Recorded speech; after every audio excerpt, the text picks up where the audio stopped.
سلام عرض میکنم خدمت دوستداران و علاقمندان به شعر و ادب و هنر.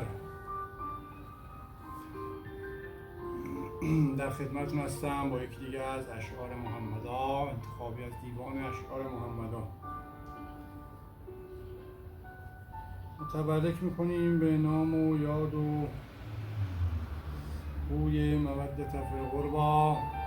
سلام و صلوات بر زیبارویان عالم محمد مصطفی و آل طاهرش، آل طاهرین.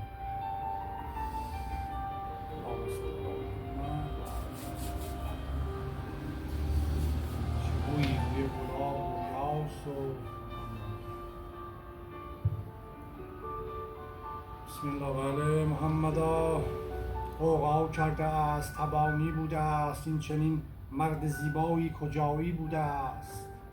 کار بازار است مکاران عطر، این چنین نام زیبا مال جنت بوده است. بسته بندم گریه کردم تا بگویم کار یاران بوده است. بهترین رویای خوب هم خوش نیاید، کار سلطان بوده است.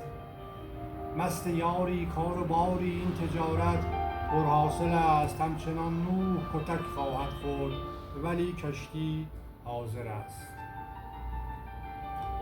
این تبانی بوده است زیبایی که با ثروت کاری کرده است. جنت المأوا چه میخواهد بگوید کار سبحان بوده است.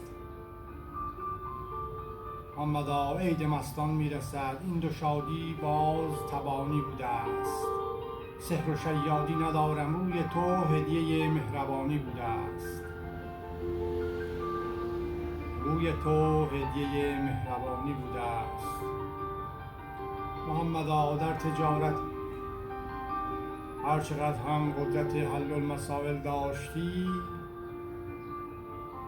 این کلاهی است که بر سر می رود. ضعف بوی جنت المهدی